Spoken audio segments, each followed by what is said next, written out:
I want to welcome you guys to Royalty Kings and Queens radio show on WMQG / Artist Network Radio / E100. Just picked up today, y'all. And so most definitely we do everything as far as interviewing a lot of great special guests on our show.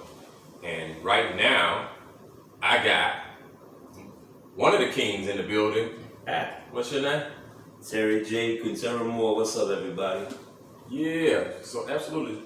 Share with us where you from and where you see yourself 5-10 years from now. Well, we from Philly. Well, I see myself, I really owning my own business and just doing different ventures and how to make money. You know what I mean? I just want to be one trick pony. But as of now, my passion is acting. Acting? Okay. Yeah. How long you been acting? I've been doing it off and on since maybe about 7 years. Okay. 7 something, yeah. So I've been doing it. So I've been an off and on thing, but consistently for about like 3. Okay. Yeah. What are some of the projects you got? I had 2 small parts from Creed. I did Rewind. I did that.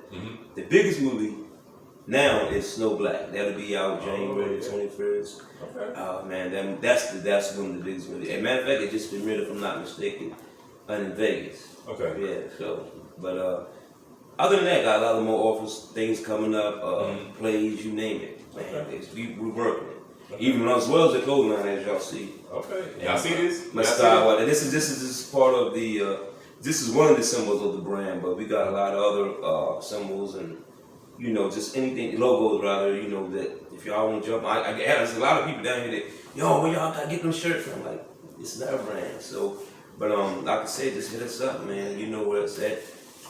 And those who follow me, y'all know. But I drop my information later on. But yeah, absolutely. Yeah, absolutely. I noticed that you mentioned been acting for a while, stage plays and stuff. Because me myself, I've been acting for like the last 7 years. Okay. I've been behind the camera, in front of the camera. Just pretty much my second time doing a lead role and acting and stuff like that. I did one lead role in Star. Okay. And then I did another one for this movie. This one movie I had did. They called it. They changed up the names totally so much. I think it was called Searching for Dee. Yeah, Searching for Dee. They had me play a gangster. I don't know how that came about. I was still trying to, picture in my mind like how I'm gonna play a gangster role and everything because the lady told me she wanted me to go home and pick some movies that are more gangster style, but she didn't specify. You know what I'm saying? What type of gangster? So when I went home, of course I went to American Gangster. You know what I'm saying? By all means. Went to American Gangster. That's when I was watching one of the episodes of Idris Elba blowing somebody's head off. You should have went to The Wire and all that. I know. I was like, man. But I was gonna go a little bit deeper into some more gangster movies and stuff. Well, as far as tapping into a character, I do look at certain things. Like the last play I did, I had to play like a sane ex-boyfriend. Now for these roles, I get these roles. I either get like a Latino mob boss or some womanizer. I always get one of those. I don't know why, but this been lately here. So I had to play a role where I had a split personality. I believe your name is Derek and Dowdy. Now I had to go back and forth to jump, like talk to myself. The thing was that how I got into that play got into that character rather. Right. I started watching like Joker shit, like back from like Batman, Dark Knight. I started watching that, and I brought it to because I don't like to go out of character. Like when the producers hear whoever said, listen, I want to do it like this, I want to do it like that. Right. I don't just sit here and demand it. I asked them, and they was like, yeah, we want you to be like Joker, but not that.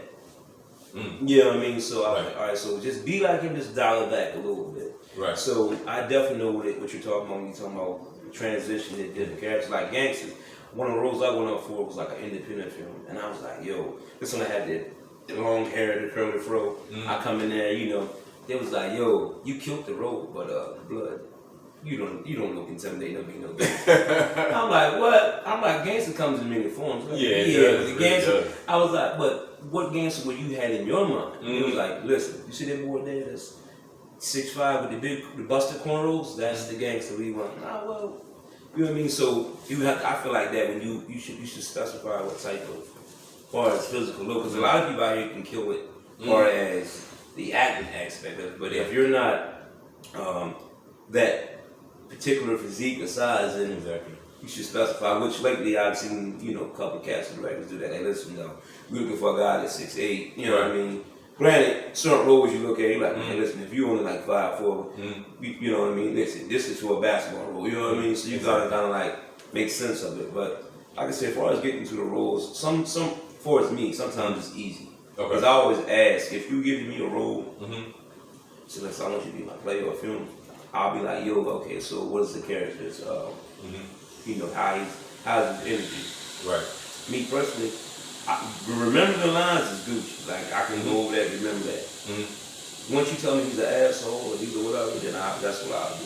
Okay. I'll bring that forth, and then I'll go back practice on my line.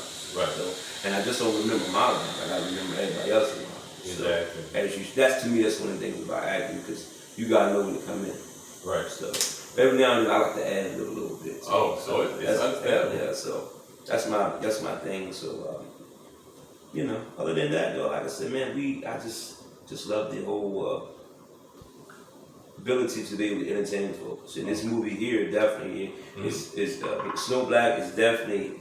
Y'all go check out Snow Black. Like I said, it's definitely because it has legend in there, and the legend. I mean, the first Black Dragon, Ryan Van Cleef. Bruce Lee gave him that name, by the way. Oh wow! So you know what I mean. When Bruce Lee gave you the name, my man, like your name, and then we had one of the first black actresses in Hollywood in the film, the original James Bond, Gloria Hendricks. She's in it. Okay, yeah. And like I said, Robert Parham, which is the producer, he's in it as well. So I mean, we got a lot of talented, great people in it, man. I mean, hey, we got to go on, but yeah. Exactly.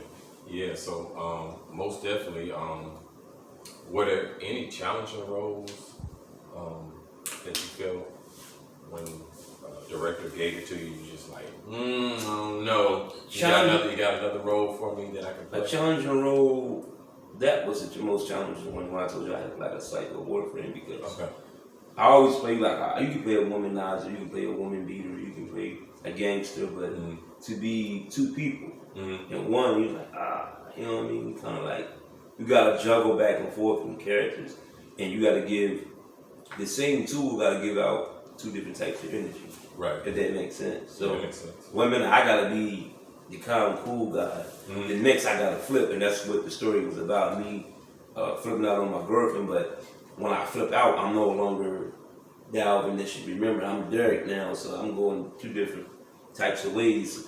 And what made the story, a lot of women could relate to it. Like, yo, I had a lot of ex-dudes that was like that. So, but that, I would say that was one of the hardest roles. Yeah. Okay. I noticed that, you know, I guess it's different for different actors, you know, being hit by this pandemic. Have it slowed you down? Yeah, I mean, it slowed it, well, as far as movies coming out and doing other projects, yeah, it slowed me down on that note, but I still get hit up. People's like, well, when this is over, when we get back to somewhat normal, I got this for you, I got that for you, I want you to be this, me, and that. That's fine. But other than that, it ain't really slowed me down too much. It is a roadblock, but something to get over. Right.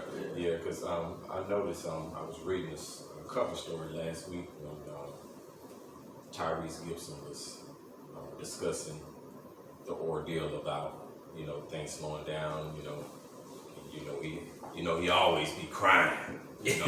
I mean, well, like I said, each person, it's like even at your regular job, each person has a different, he may have something different than you have. So with Tyrese, I would never thought he would have been in that situation, because I figure you get royalty checks. I figure, you know what I mean? But I can't speak fully on it because I don't know outside of that what he has done with the money or how he's moving. So, but I have heard stories that there was a few actors and just entertainers in general, period, that was struggling with it. So I guess it depends on who you are and what you got going for you. You know what I mean? Yeah, because I also noticed that if one thing slows down, it may seem like it's a roadblock, but I have seen other actors and actresses put their foot into another door, like being on a reality show, or being on a talk show. Definitely. So I have I seen mean, some of that going on. yeah, you'll see modeling, you'll see.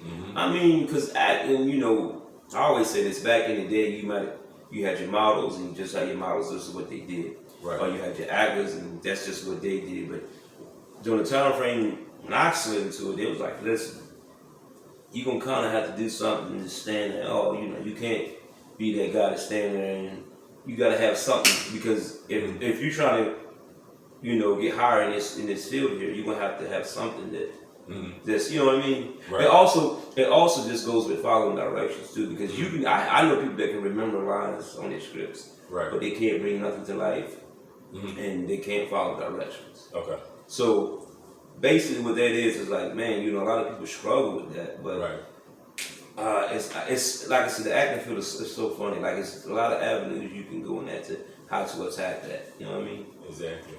And I noticed that as far as like, some people are acting now, but then it's totally. I explained to people over a period of time, it's different than doing theater. Because some people can just it's only good for just being in theater film production, and then some people are just not good for theater. I said that 1,000 times. Theater in film is different. And I tell people, what's the difference? I said, well, film, we can sit here and mess up all day. We can go, excuse the language, we can bull crap all day. We can, because they go back to the lab, we'll edit it, take their part. And the reason I've been on sets where you've been in 14 hours. You're like, damn, doing the same thing. Like, my part is only 30 minutes. No, right. You're like, look, I only got a 30-minute part. Why am I out here? Yep. But then it's not the fact that you're doing it wrong or whatever. They want to see it from this angle, that angle, this angle, and do it this way and say it that way. So that way, when they go back, they got a team of editors like, listen, I like it this way, and he might like it that way, she might like it that way. So now everybody can put their thoughts and ideas into what is befitting for that particular scene and how it should come alive. Right. But man, if it's not for you, I just tell you it's not for you, man. 14 hours is. I know, right? You be like, what in the hell? So Right. you gotta have a sense of, as they say, stamina. You gotta have stamina with that. But theater, I will say theater. Theater is every day consistently training. It feel like going to a dojo. Because you train every day, every day you're training, and because it's going to be live. There's no, oh my man, and I've been on plays where we had messed up, not me per se, but somebody messed up, and we had to kind of like go over it, Right. but we did it so smoothly was because it was so smooth because the people that were watching, they didn't know, they felt like this was part of the show. Exactly. We knew, like, man, you messed up, right? Yeah, we messed up, but you kept it going. Right. So, but film, like I said, you got a little bit more wiggle room than that stuff. But theater, if you mess up there, you can't. You got to just run with it. You just got to keep going. So that's why I tell people the difference. I mean, because and sometimes a theater actor can, if they go for a film audition, they can over dramatize what they're trying to audition for. Right. And they'll be like, you know what, you're a good actor, but you know what I mean? I know a lot of phenomenal theater actors and actresses that when they go to film, because a lot of people can't juggle both. Both, yeah. So, but other than that, I mean, like I tell people, it's one. You just gotta know the arts. You just gotta know the arts. You just gotta be in love with it and listen to what people are telling you. Because I knew nothing about theater. Okay. I knew nothing about acting. Period. Right. It was just the fact I had the talent, and I didn't go to a school. I learned by trial and error. I learned by go out in the field. Right. Listen, don't turn your back when you on stage. Speak up, project your voice. Like what? And if you do turn your back, you can't do it. But this long, you gotta know how to move it. You gotta know how to move around the end tables. Like, so you gotta do all of that. So and then I had people, kind of like when you taking the stage, you gotta come to the stage in front of the people, and make love to the stage, let everybody love you. So that's what it was taught to me. So that kind of like tattooed in me along with the talent, Mhm. and I just ran with it. Exactly. So So I know when folks start, they want to be able to know. 'Cause I'm pretty sure people probably have asked you along the way, how can I get into this acting thing? I want to be a part of it, and I want to dive deep into it. And oh, I seen you on this project, but I got to work with you on this. So So you asking those who just starting out acting and want to be in acting? Oh well, yeah. yeah. Well, I get a lot of people that hit me up that, and I tell people like even with my when I say listen, go find a photographer, find your best pose that you can do, your suit, whatever. I tell people try to take as many color as well as black and white pictures because for some reason they fall in love with black and white pictures. Like it brings out more. But as far as the acting, I tell people listen, if you're nervous. I would start off with being an extra a little bit. Because extra is like, I don't have to speak. I ain't got to do nothing, stand here, be cute, whatever they want me to do, just stand here. Right. So, but me, let me roll back a little bit. I'm going to say this, I kind of had a head start growing up. And I used to do the little plays in church. Okay. So being in front of the camera and the mic didn't bother me. It was like, grandma made me do them church plays, which I didn't like, but they're going to do it. So kind of like, all right, I was used to it. But like I said, for those who just off the muscle just want to get into it and don't want to go into the schools or whatever. I'm not saying don't go to any schools. Yeah. It's up to y'all. But those I just say, listen, just focus on that dream that you got. And if you're nervous about speaking, just be an extra.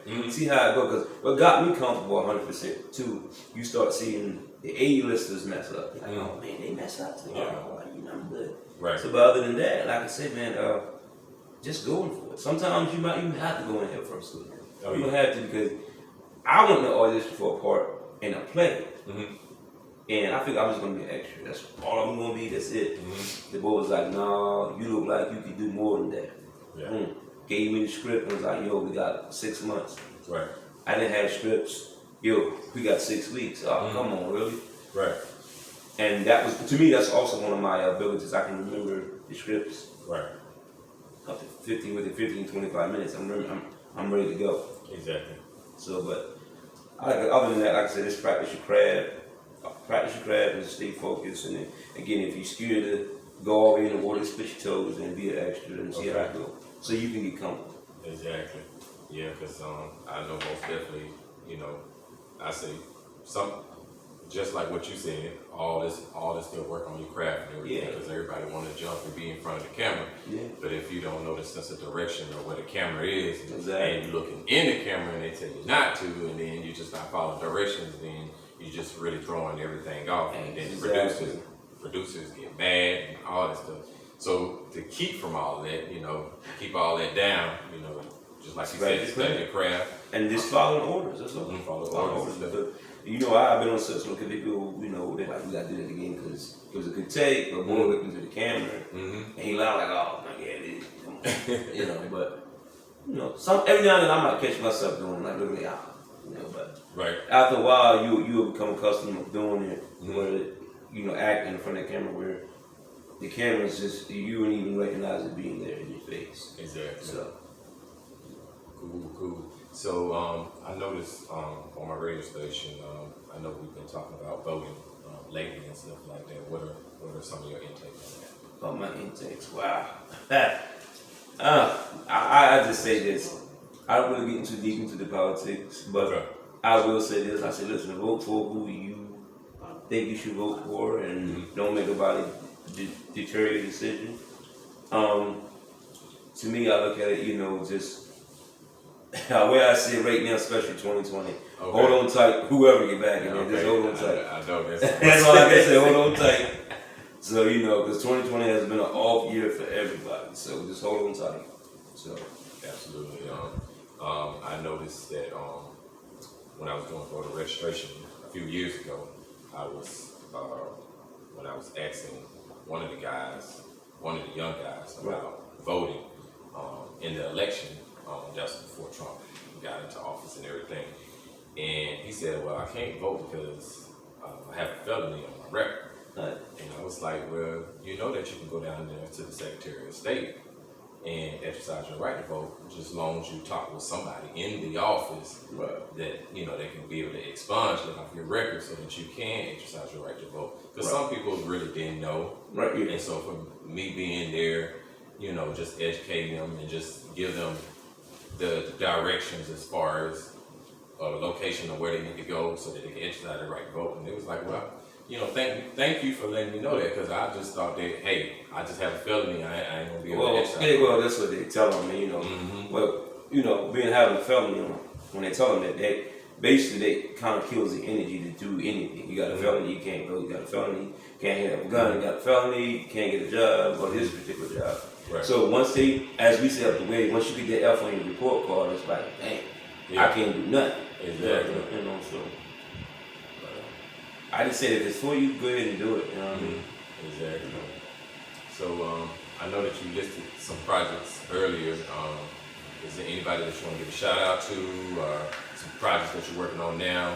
First of all, I just want to give a shout out to my publicist, Miss Yolanda Mack. She definitely keep her in the loop. Anybody that's willing to reach out to me, especially while I'm down here, or for anything, whether I'm here, there, whatever, if I gotta come fly, whatever, please reach out to Miss Yolanda Mack. Shout outs, I just want to say shout out to everybody else in Snow Black, especially Robert Parham. Like I say, he's a great guy to work for. He's in the movie as well. Okay. So just everybody that's just following us and just give good vibes and positive vibes, just everybody, you know what I mean? So, I'll be here all day. Okay. And then you forget where you go. Oh yeah. So everybody, you know who you are. Yeah. So, What your social media handles? Oh, my social media. On Instagram is at actor Terry J. Quintero Moore. My Facebook is Terry J. Quintero Moore. So when you type that in, I think I got 3 pages. But I also have a fan page, so that's 4 pages. I'm sorry. Okay. But for those who don't know how to spell the last name, I'll spell it for you. It's QUINTERO-MOORE. Again, Instagram, Terry J. Quintero Moore, actor Terry J. Quintero Moore.